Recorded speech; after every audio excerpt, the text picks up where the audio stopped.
Welcome to the Riguez Hour. Yeah,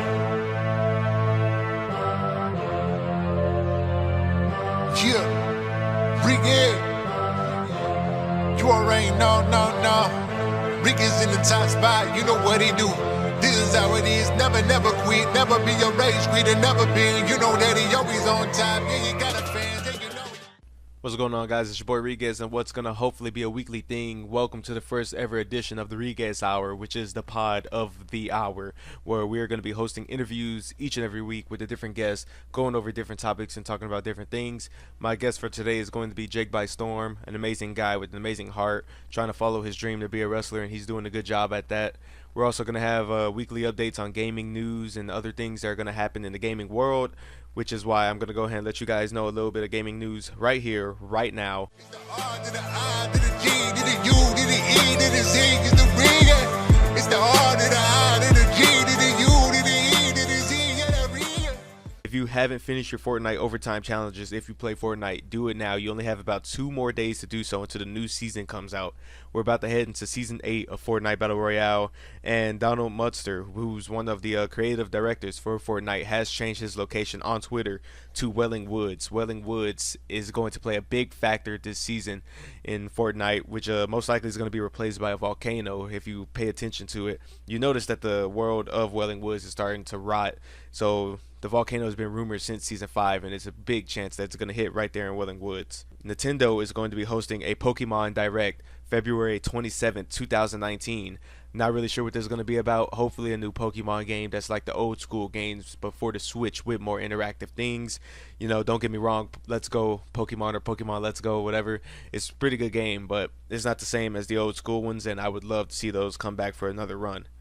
If you guys are looking for good deals on games for your Nintendo Switch, I recommend going to Walmart right now or walmart.com, where you can find Super Mario Odyssey, Legend of Zelda: The Breath of the Wild, and many more games on sale right now for $45 and below. So if you guys have been waiting for good deals on video games, I recommend you go ahead and check those out right now. For all you Red Dead fans out there, Red Dead Redemption Online has added new things to their update recently. They added a new rare shotgun. A new rare double barrel shotgun that you can go in and destroy your enemies with. And they also added up to 12 new emotes into the game, including emotional reactions. So jump right into that and get to crying with your friends or have fun on Red Dead. Me personally, I'm not a Red Dead fan, but I know a lot of you are. So go ahead and enjoy that new update. And that's all the news we're going to have today for gaming this week. Make sure to tune in next week to get some more news on video games. We will go over the Pokemon Direct next week and give our thoughts about what will go down in that Direct. And now we're going to go ahead and get to moving on with the rest of the Riguez Hour. It's the R to the I to the G to the U to the E to the Z, it's the Riguez. It's the R to the I to the G to the U to the E to the Z, yeah, the Riguez. Alright guys, before we go ahead and move on with the rest of the podcast and give you the interview with JakeByStorm, we're going to go ahead and remind you guys that you have a few days left to get 15% off the shop for all your Riguez merchandise, Phasey merchandise, Manny merchandise, Happilies, etc., etc., everyone from the group on my channel. You only have a few days left, probably 2 or 3 days, so make sure you grab some merchandise for 15% off.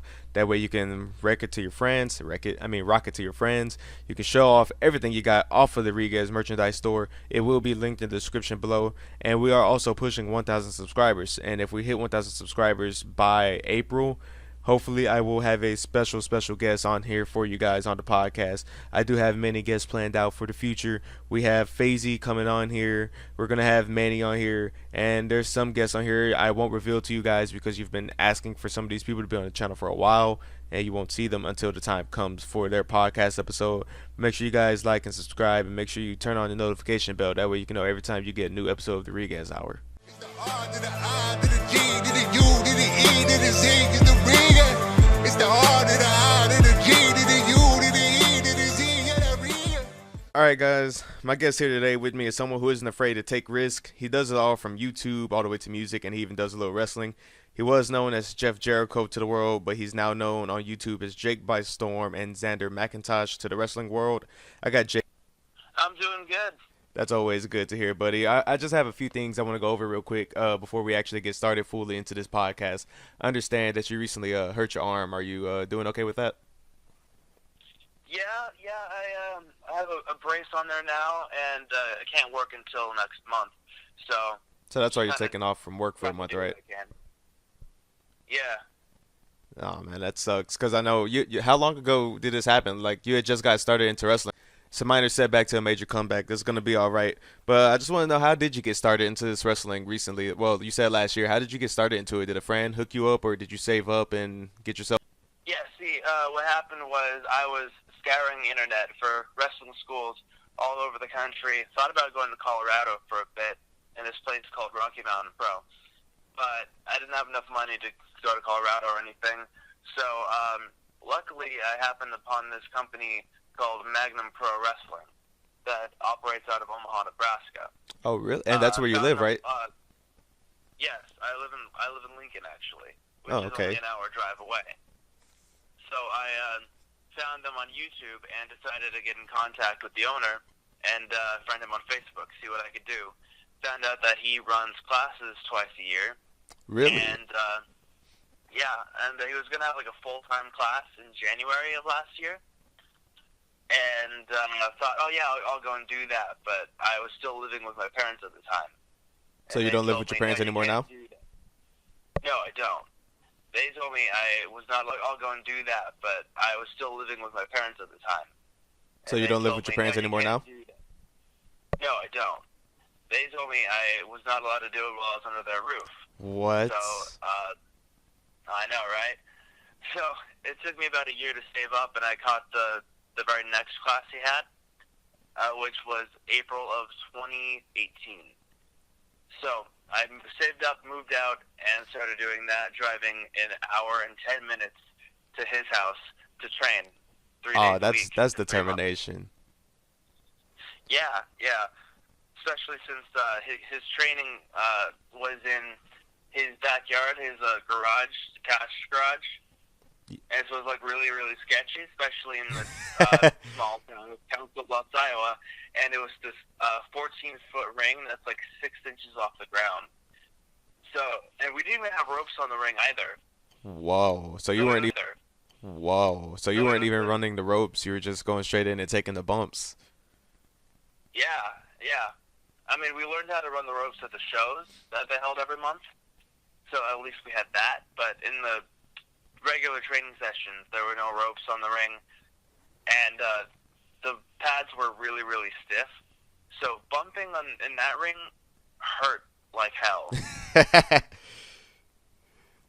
Oh man. But at least you're out there doing it. You took a risk. You decided to get out the house and you're following your dream. I respect you for that 100%, man. Yeah, most people that say they want to be a wrestler end up not doing it. I know several people who have wanted to be wrestlers and didn't. I had a friend who was supposed to train with me, but as soon as it came up to the time to do it, he backed out at the last minute. And you kept going. That's determination right there. That is, yeah.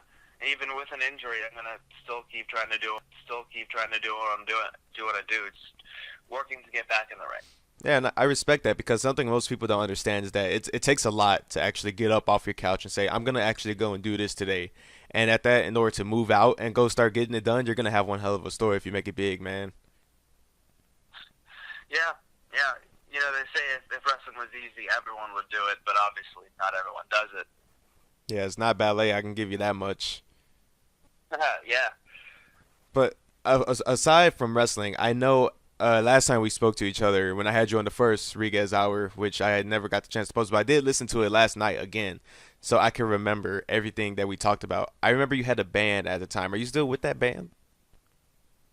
No, I'm not. I did try to join another band a couple years ago, but that didn't work out.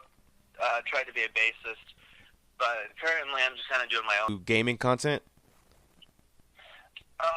Well, I started out as doing gaming content. Well, okay, I started out posting song lyrics and stuff. Back in, like, when I first started my channel.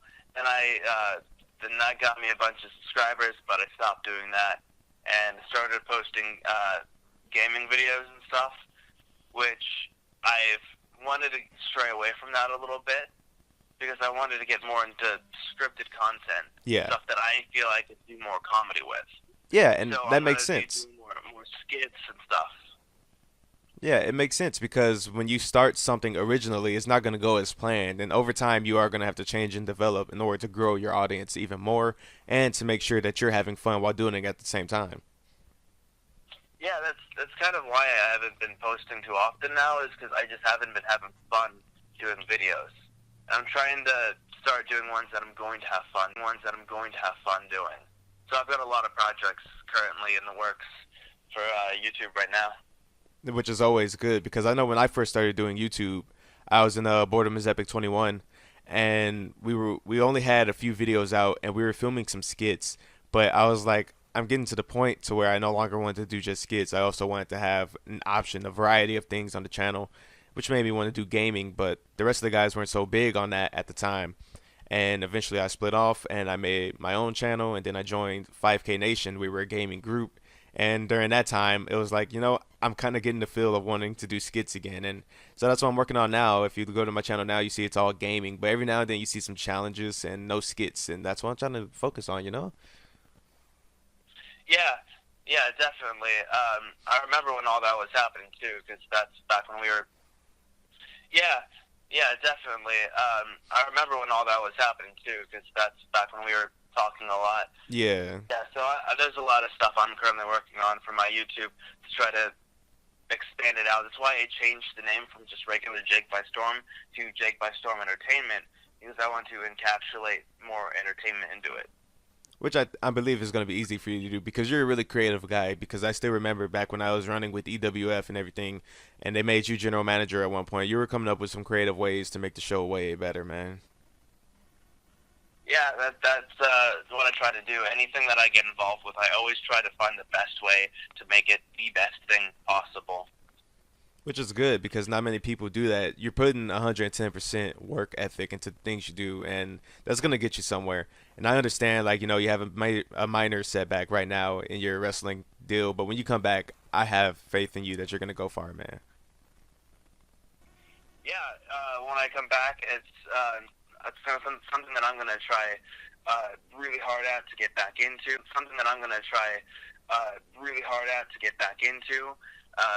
After not being able to do it for a month or two, it's going to be really hard to get the psych value back into it, But I'm going to rehab my elbow and make sure that everything goes according to plan, because wrestling is my first and only goal currently.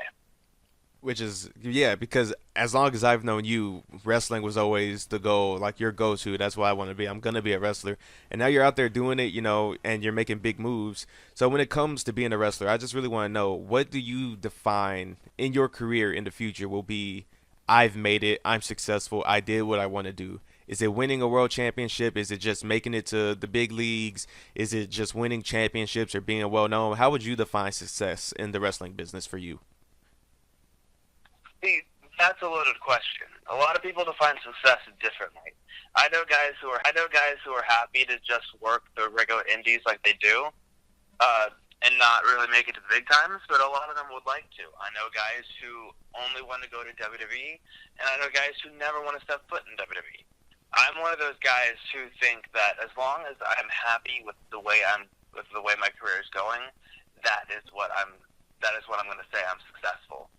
As long as I feel content with what's going on, that I think I'll have made it.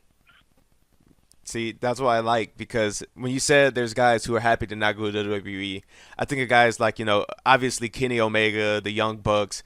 These guys are out there. They have All Elite Wrestling coming up, and these guys have not stepped foot into WWE really for the big stage, and Omega's denying contract after contract. The guy is doing great for himself for someone who's... Yeah. Certainly, Kenny Omega's a big influence on that kind of decision.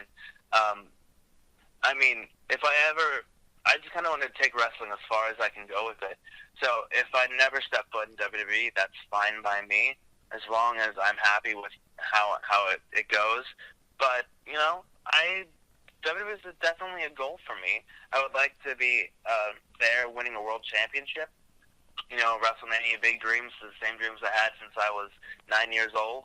But if it never happens, there's lots of other companies I can work for. There's lots of other opportunities down the road. So you said goal by nine. I mean, it's been your dream since 9 years old. So let's say I'm not saying it won't happen. But let's say you decided not to go through with the wrestling thing. If nagging injuries kept bothering you, or you just had to pick a backup career, what would it be? Would you fall into the music industry full time, or would you try to pursue YouTube still? What would you pursue YouTube still? What would you think your backup plan is? All right. So when I was first saying I wanted to be a wrestler, my parents said I needed a backup plan. They said you need to do something then in case wrestling doesn't work out, and I had none. I had nothing, and I still have nothing. But I've started a movie production company with my roommate. No way. Called What? M&R. Yeah, it's called M&R Studios. You can find us on Facebook, M&R Entertainment, and we're gonna try to do movies. So that's kind of my backup plan. Is we have that, and we also have comic books that are going to be associated with some of our movies as well. So you're making comics and movies. Yeah, we're really trying for this. You're sticking real close to the entertainment biz. Yeah, we're really trying for this. You're sticking real close to the entertainment biz. Yeah, see, I've only ever wanted to entertain people. My philosophy on life has always been that what's the point if you're not having fun? And I like to have fun, so anything I do is going to be what can I get out of this rather than do I have to do this?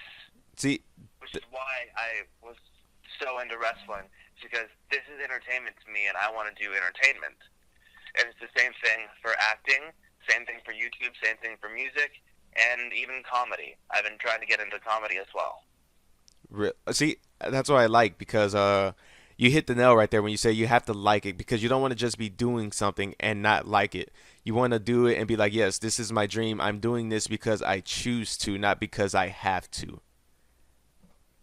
Because I've been through it multiple times with people in my family. I've even said before at one point when I wanted to be a wrestler, but EWF didn't work out so well, and I ended up fracturing my back at the end of the day too. So it's like whatever. But I always had two things. I said I was either going to be a wrestler, I was going to be a YouTuber. And I've been at it on YouTube now for 9 years, and I'm finally starting to see my peak, and it's like, it feels good, and it's like, this is something I want to do. If I record a video and I feel like it's not me recording, like I'm forced to record this just to put out a video, that doesn't go up on my channel, because I'm like, I didn't have fun recording this video. I have to do videos I have fun recording that I know people are going to love and see in this face and be like, oh yeah, you can see they're having fun doing this. Let me leave a like, because these guys obviously aren't doing this just to do it to get money. These guys are doing it because they love it, and that's what I love to do, entertain people, and you say you love to entertain people too. So I like that, because in order to do something like that, you have to take. Yeah, that's why I stopped doing gaming videos for my channel, because I wasn't having any fun doing them.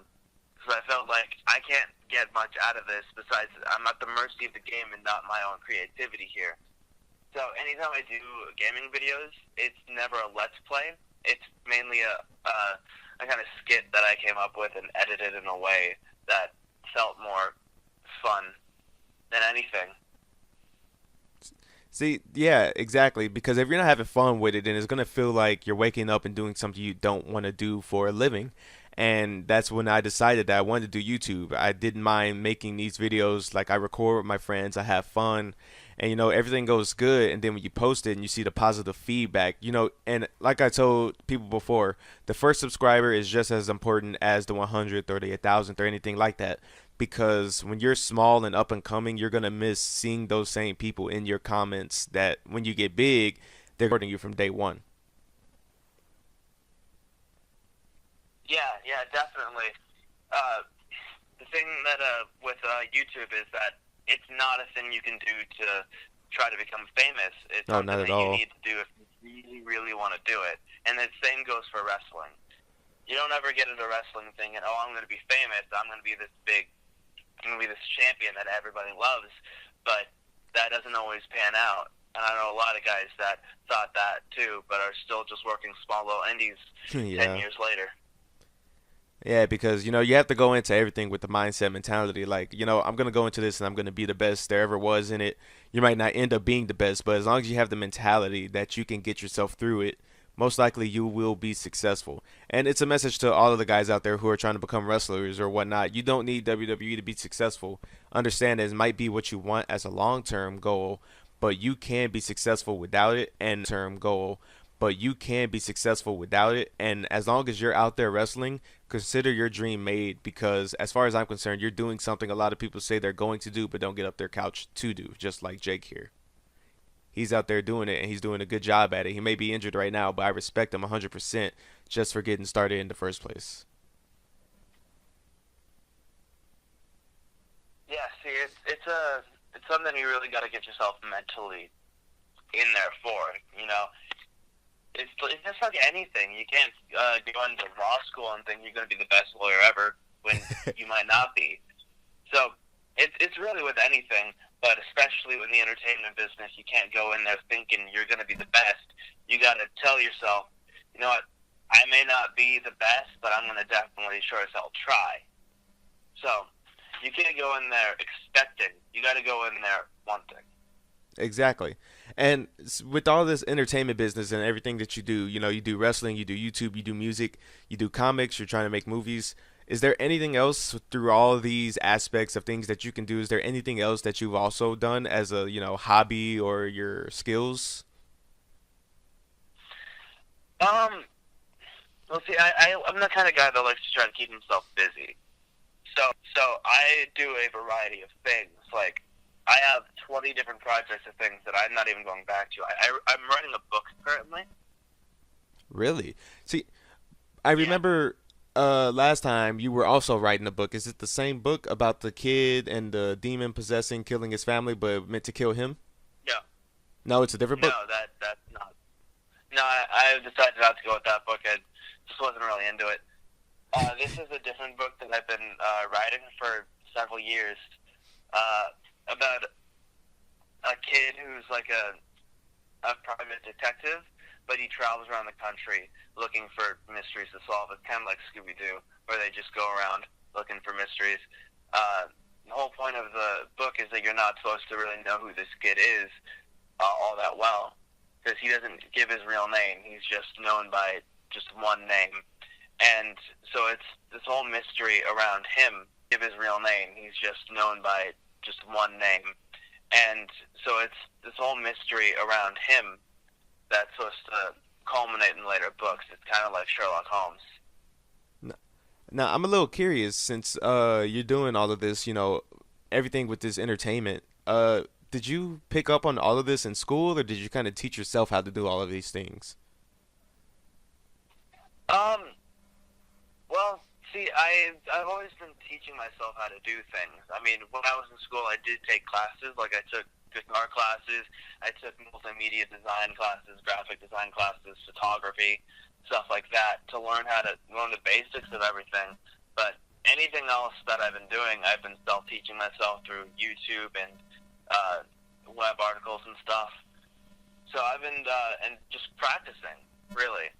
When it comes to editing, I've crafted my own style with it and stuff. When it comes, Those things take a lot of practice, honestly. I remember when I first started photoshopping and editing, oh, it was so bad, but I've gotten the hang of it now. Back then, I couldn't even put music on a video without knowing how to lower the volume of the music, and that was so embarrassing, dude. yeah, a lot of people's mistakes with editing is they don't take their time with it, I think. Yeah. So, because editing, it's not something that you can really do in like 5 minutes. It takes a lot of YouTubers up to 8 hours a day just editing one video. Yeah, it's a hassle, man. That's what some people don't understand. I'm working on that.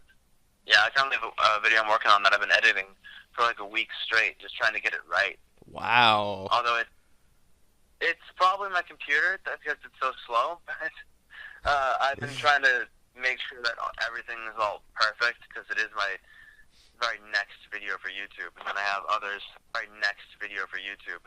others that probably going to take around the same. I mean, it's Currently, good. I'm trying to save up for a new computer that has better processing power than a small little laptop. Well, it's good that you're taking still time, even though, you know, when you get a new computer, yeah, it'll move faster, but it's good that you still take that amount of time to edit those videos, because I think the longest I ever spent editing a video was about 8, 9 hours because it was a GTA Christmas special that I did with my old group on our old channel, our gaming channel, and I started editing it that night around 10 p.m. and finished it around 4 in the morning and posted it like at 7, 8 in the morning, and it was just wow. Yeah, it's always taken me a really long time to edit because I'm always kind of the mindset that I need to make this perfect, mainly not for everyone else, but just for me. Because if I don't enjoy what I put out, I'll put just for me. Because if I don't enjoy what I put out, I don't want to put it out. That's the thing. Like, if I'm editing a video, I don't want to see, oh, that was a mistake that I could have fixed if I had looked at it a little bit better, and that's me getting into my own head, really. But it's just something that I need to put some work into this, some effort, if I'm ever going to be noticed. I don't want to just put out half-assed videos. I feel you on that. It's kind of what it is. Yeah, because if you put out a video that's not even remotely close to being edited well, you can either receive some really bad backlash or it'll stay in your mind forever. Like, did I really need to post this, or could I have done this better? Did I need to post this, or should I have edited this up a little more? You know what I mean? Yeah, and that's why I try to take my time editing, and I refuse to use anything besides my current editor, which is Hitfilm Express, because that's just what I've grown accustomed to with editing and know where everything's at. I tried using this editor called Filmora Wondershare that my roommate has on his computer downstairs. Oh yeah, I've heard of that one. It's just horrible. I hate it. Same. It sucks. Like nothing really works on that thing, and you can't really do what you want. At least with and plus my roommate paid for that. But with Hitfilm Express, it's way more advanced and it's free. So I'd rather use that than the other thing. But we can't get Hitfilm on that computer down there. So I'm thinking, I need to get my own computer that probably with 4K monitors because I have a 4K camera, so might as well. So, how long have you been living with your roommate? Ever since you started the wrestling business? Yeah, it was March of last year that I moved in, so that I could start wrestling in April. Or while you try to live your dream? He is not a fan of wrestling, but I've been friends with him since high school. So it was kind of a thing like, I needed a place and he needed roommates, so might as well move in there. Oh, that's a real guy right there, man. So is he having you help him out with the rent? Yeah, of course. That's a real guy to let you crash in there. I'm not gonna. No, I actually live here. It's not like I'm just freeloading or I'm not just coming in so I can finish training or anything. Yeah, you both I actually plan on legit living stay here there. for a long time. I mean, it's good that he helped you out right there. I didn't just move out so I could start wrestling. I also moved out because I'm 21 years old. Should probably be moved out, so I moved out. I mean, it's good, and since you left to get started in the wrestling, you've already had, I think, 1 to 2 injuries. Because I remember once upon a time your knee was hurt, right? I've been hurt, but this elbow thing's the only real injury. Back in November, we had this 2-night show called the Frank Penny Invitational, and day one I hurt my knee because I was doing that flare turnbuckle thing where he flips over the turnbuckle on Oh paper. yeah. And I landed weird, but that just hurt for that day. Nothing really. No bad, real nagging I got back injury. in the very next day. The next day, however, I did hurt my shoulder, but that's because the guy who I was working with just was way too stiff, and my shoulder's been bothering me ever since. Nothing that I did wrong. So a lot of people don't believe that wrestling, is real. They don't believe that when you fall, you're actually falling. They think the bumps are fake. Oh, you're actually falling. They think the bumps are fake.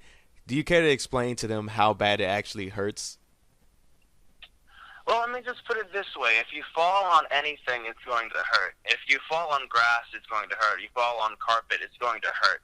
You're literally landing on your back. Come on, people. It hurts. The thing with wrestling is they think that it's some people think it's a trampoline or something. I mean, my brother once, when we were at WWE Raw in 2011, they were undoing the ring to like redo it during commercial break, and he saw the black canvas, and he thought it was a trampoline. He's like, "Oh, I knew it." I'm like, What? "You idiot! That's a canvas. It's a vinyl canvas." No, this isn't But, Omega yeah. Wrestling. This isn't a trampoline, man. Exactly. So the way a wrestling ring is built is that it's plywood with thin pads on top of it, depending on what type of pads they have. They can either be foam pads or some other type of padding. Usually it's not that soft, though. And it's all held down tightly with usually one layer of canvas, but Magnum does 2 layers of canvas. I mean, I guess we'll see, because our ring we just gave to a different company, so we have to get a new one. So we'll see what that ring does. But and when the pads are held down, they're not exactly padding anything, you know, because there's no give to them. Exactly. And the way wrestling rings are built, people think that there's a spring in there to absorb the impact, but there's not really. Like, there's not even a spring in the WWE rings anymore. And the way ours is built in Magnum is there's no spring underneath it. It's just plywood on top of steel beams. So it does shake a little bit to kind of absorb some impact, but not really. It hurts every time you take a bump. It hurts anytime you do anything. Yeah, Because you because literally that's are hard. Padding or no padding, that's gonna hurt when you land, man. Yeah. I mean, there is ways to make sure you don't get injured, but you're still going to get hurt. Yeah, because I know one of the main rules is to always tuck your chin to make sure you never hurt your neck really bad. Yeah, and that's the reason why wrestlers say when you get old, the neck's the first thing to go. It's because you spend years tucking your chin, and that's all you ever do is tuck your chin, make sure you don't hurt your neck or hit your head or anything. That's why neck strength is extremely important in the wrestling business. Yeah. And that was something that was always told me about strong.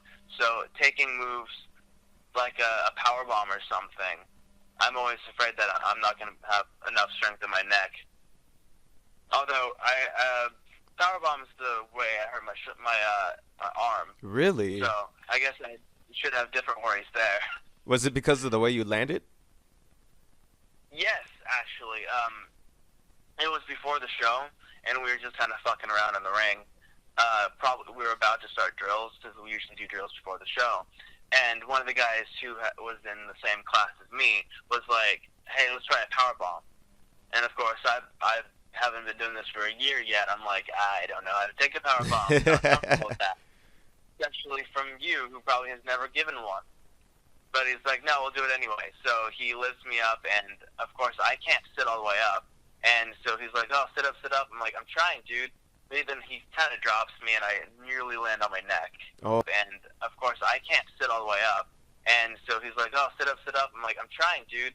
But then he kind of drops me, and I nearly land on my neck. Oh man. Luckily, I sat up as much as I could, so I didn't.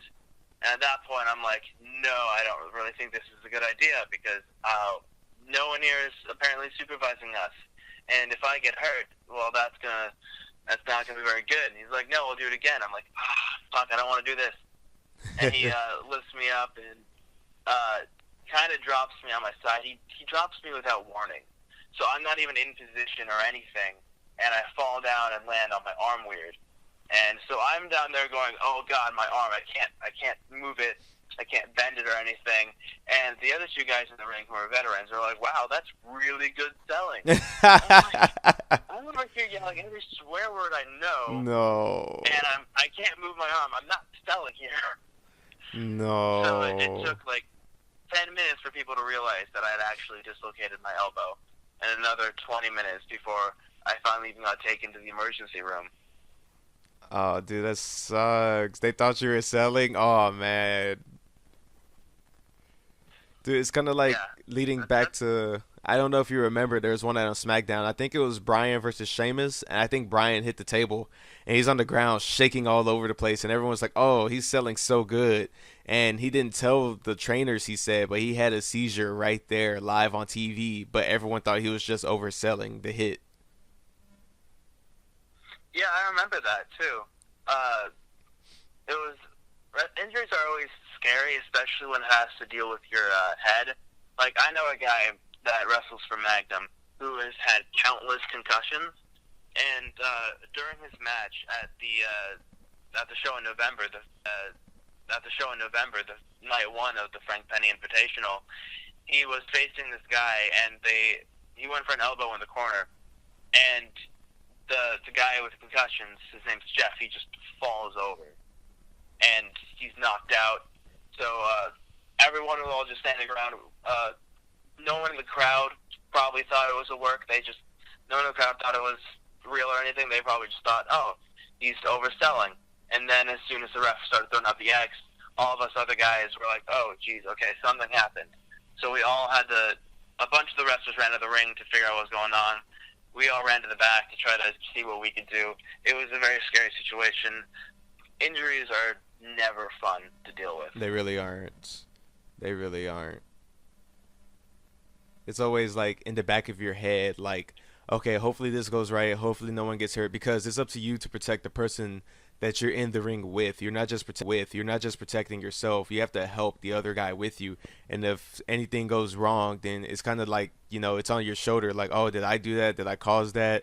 Is he going to be okay? Is it my fault? Which is why I always had the mentality that if I injured somebody, I'm going to be there by their side for them, make sure they're okay in the end of the day. Yeah. The other person's life is always in your hands. Yeah. That's why wrestling is so dangerous. Because any wrong move, you could injure somebody. You could end somebody's life. Like if you accidentally drop them on their head, they could be done for, Or if you really can't drop people, because one of the things that I learned is that when taking like a sidewalk slam, you don't really have the power on anything. You're kind of at the mercy of the other person. So if they drop you in the wrong way, then that could seriously injure you, especially if you don't get your legs all the way up, because that's one of the things that I was never doing right, is getting my legs all the way up in case I was dropped. I could break my leg. Exactly, and that's a scary situation right there, because like you said, you get dropped, you can literally break your leg right there. Injuries can happen from any move, and it's crazy how easily they happen. I remember a few years ago on Raw, Neville did a baseball slide between Chris Jericho's legs, and right there, you just see his leg shatter, and he tries to continue the match, but he can't keep going. And you see Jericho try to play it off because he's a heel, and he's like he's like going to the ref, waving his hand around like he's mad, but he's like, you can see him mouthing, "Is he all right? Is he all right? Like, is he okay?" Like, it's a scary thing that can happen out of nowhere. I know Sin Cara broke his finger against Alberto Del Rio off of a suicide dive, which is something you'd expect to hurt your head or something, because you're usually going head first into the person. And he hits him, and he hits the mat, and he gets right back up and waves the referee. And the referee goes over a broken finger. I've seen guys continue it over way worse, and I'm just like, wow, it's crazy how easy it can happen, and you don't even know it's gonna happen. Yeah, that's actually the funny part. Sin Cara hurting his finger. Recently, Neville, who's now Pac, back on the indie scene, he broke his finger or dislocated it or something during a match, and he just kind of gets up from a pin and looks at the referee, and his finger is like bent all the way over. And so he just sits there for like 5 seconds, like, what do I do? What do I do? And then he just pops it back in place. Yep. I've seen that happen a few times, and it makes me cringe so bad. Like, it makes me just shiver, like, wow, they just did that.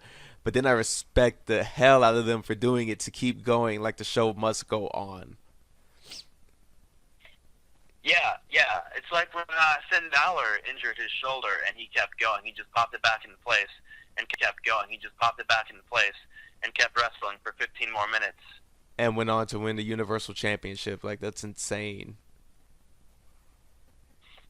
Yeah, it's amazing what wrestlers will put themselves through just to keep the show going. which is why I feel bad for them sometimes. Like that match, Balor versus Rollins, the crowd were so rude that entire match. They were just chanting about different things, about how the belt sucked, and weren't even paying attention to realize, Balor was hurt and he finished that match for them, regardless of how they were treating the matchup with Rollins. Which I think at the end of the day, it wasn't a bad match. I think it was just overshadowed by the fact that people hated the Universal Championship's look. Yeah.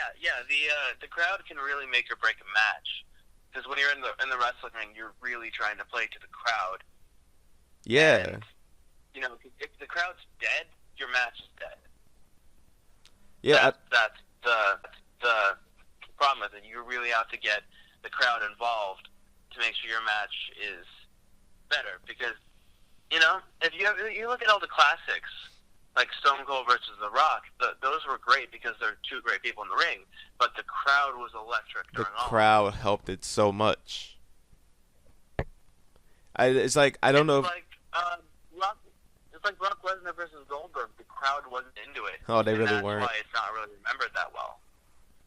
Yeah, because they knew both guys were about to be out the door, so they were just like, you know what, just forget about this match to begin with. But I don't know if you caught Raw. I think not yesterday, like 2 weeks ago. I know all the NXT guys debuted it, and they were in some part of Louisiana where the crowd was just dead. Like they didn't care what happened; they were just dead. Like that night really did not help the debuts of all those NXT guys. Yeah, I think if they had done that in like Chicago or New York or something, that'd have been way better. The crowd definitely would have known who they were. Exactly. I think it was mainly that this was more of a casual audience, and so they don't know who the NXT guys are. Exactly. They probably know who Aleister Black is from the Royal Rumble and Johnny Gargano, but they don't really know who Tommaso Ciampa or Ricochet.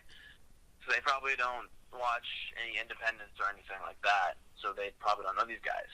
Yeah, the matches they put on that night were amazing. Like they were really good matches, but the crowd was just dead center the entire time. And I get on Twitter, and the entire Twitter community is like complaining. They're like, "Oh, never come back here again. Oh, we never want to see WWE back at this place," and yada yada yada. And everyone was just so mad about it. And I just see all these memes like, "Oh, WWE has come to the terms of release of the Louisiana crowd and all of this stuff." I was like, wow, like people are genuine. I think next week they're going to be in Philadelphia, and Philadelphia is one heck of a crowd for wrestling. Yeah, definitely. Especially since ECW used to run there. They definitely know who the NXT guys are. I mean, they've had several takeovers there. So I think if they would have held it off, but I think they just wanted to throw the guys in there because of the Elimination Chamber the night before. True. And, it would have helped them if they would have held it off a bit, but they didn't, so it kind of sucks. But real quick, I actually want to switch another topic to your wrestling career. When it comes to people like Aleister Black, he has a character like he's this dark, genuine figure, but he's like an anti-hero. You have Bray Wyatt and his sister Abigail gimmick. You had the Bludgeon Brothers, The Undertaker, Kane, all these guys that had amazing gimmicks when they were up and coming. Do you have a plan of an attack for a gimmick when you go into wrestling, or do you just want to be known as this really good wrestler? Like, yeah, I can do this and I can do that. And it's a really good wrestler. Like, yeah, I can do this and I can do that, and let my wrestling speak for me. See, even if you don't have a gimmick, you really always have a gimmick. You can look at any guy, even AJ Styles himself has a gimmick. It's really just your character and your persona and how you carry yourself. My thing is that I really, really love music, and I kind of want to incorporate that into my character. So I have my hair shaved on the sides with the top long, like most metal singers do. And I will probably have a bunch of tattoos, carry myself out like I'm a rock star or something, or whatever, and come out with metal. That's really all I have with it right now. But I was thinking, metal's supposed to be high intensity, so my in-ring work will be more high intensity kind of thing. Which is good, because you already have a plan of attack for what you're going to be as a wrestler. Most guys which is good because you already have a plan of attack for what you're gonna be as a wrestler. Most guys, they start off and they're just there, and they go to their first day of wrestling school, and they're like, "What are you here to be?" And they're like, "A wrestler." And they're like, "No, not like literally. What are you here to be? Like, what's your gimmick? What are you gonna do? Who are you gonna be? What's your name?" And not everyone can go in using their real name. Like you say, you're Xander McIntosh now, and I remember once upon a time you were Jeff Jericho, and that kind of canceled out because you said the whole Chris Jericho deal, and they probably wouldn't let you use Jericho. Jeff, that's easily to take. But how did you come across that new name for your wrestling career? Well, first off, I like to say that you can't really come up with your gimmick first. You kind of have to learn. Everyone says learn the basics and then come up with your character. So don't ever go into wrestling school with this kind of idea because you may not get to use that idea. Which is true. That's what I've used that idea. Which is true. That's what I've been told. But as for my name, I did used to go by Jeff Jericho, and it was originally an amalgamation. TNA, right? Yeah, because my two favorite TNA wrestlers, Jeff Hardy and Mr. Anderson. And then I came across the name Jericho, and I thought that sounds better. However, when I started getting more serious into wrestling and like, I'm actually going to do this, so I need to come up with something, I realized that, Jeff Jericho probably isn't the way to go. It doesn't sound like the name that I think I should have. I don't think it fits me that well. So I started thinking about things and what I wanted to do. And then I originally wanted to try to use my my half-brother's last name, but my mom was against that because, and I quote, "I have nothing to do with that side of the family." But I'm like, what? It doesn't matter. It's a wrestling name. That doesn't add up. Pay tribute to my brother. That's it. But so I came up with something different and ended up going with my wrestling name. That doesn't add up. Pay tribute to my brother. That's it. But so I came up with something different and ended up going with McIntosh, which is my grandmother's last name. Oh, that's nice. And the thing is that I never got to meet any of my grandfathers except for my grandmother's second husband. So, because all the other ones, both my real grandfathers and then the second husband of my grandma on my mom's side, have all died before I was born. So I never got to meet them besides my grandmother on my dad's side, second husband.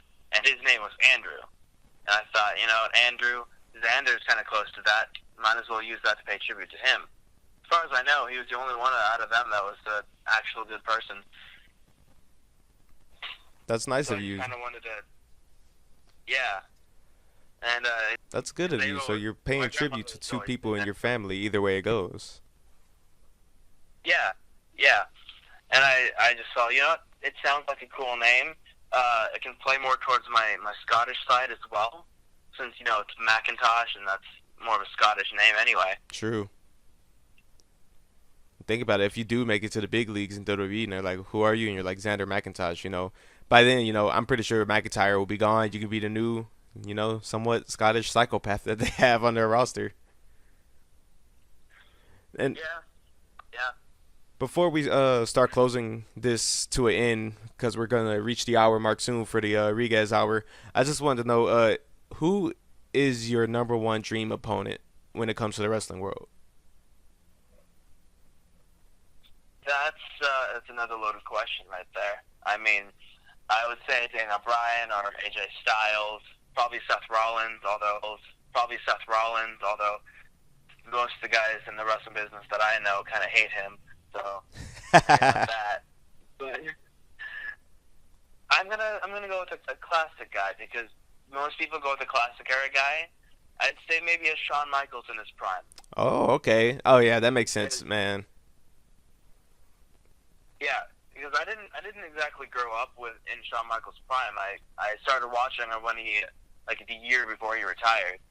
So I just figured, that guy. I watch this guy's matches a lot, and just someone that I know I'm never going to be able to wrestle. So why not?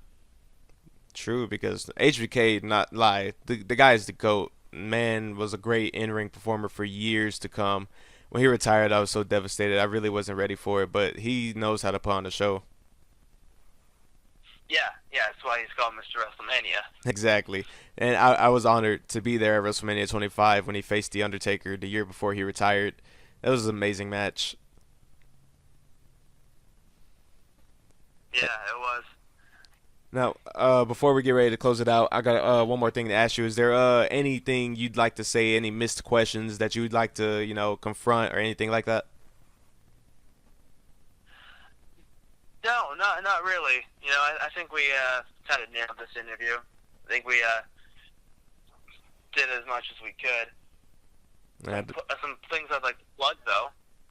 Oh, yeah, of course. I was going to ask you that for sure. Like, where can they find you? What's your plugs right before you get out of here, man? Yeah, you can find me on YouTube at youtube.com/JakeByStorm Entertainment. Just look up JakeByStorm Entertainment. It's JakeByStorm. You can also find me on Twitter at XMCI Wrestling. JakeByStorm Entertainment. It's JakeByStorm. You can also find me on Twitter at XMCI Wrestling. Instagram, the same name. Facebook, I'm also on there as well. You can support, if anyone wants to support my Patreon, help me fund my goals and stuff. You can find me at patreon.com/JakeByStorm. And really just start looking out for things I'm going to be doing, because I've got a lot of projects I'm working on currently. It means a lot that you stopped by, Jake, and I'll make sure to link all of those in the description for you. Thank you once again for coming on the Riguez Hour. All right, guys, that was the interview of the hour on the Riguez Hour with my boy JakeByStorm. I'm glad you guys got to know and enjoy his story about his rise in wrestling entertainment. The guy works his butt off, and I hope to hear good things about him in the future, honestly. But that'll do it for the first ever edition of the Riguez Hour. Hope you guys liked it, and we're just getting started with this, so, it's only going to get better as time goes on. It's my first time ever trying to podcast, so, deal with me here. But tune in next week to the next episode of the Riguez Hour so you guys can hear new stories with new guests. I'm Riguez, and I'm officially signing off.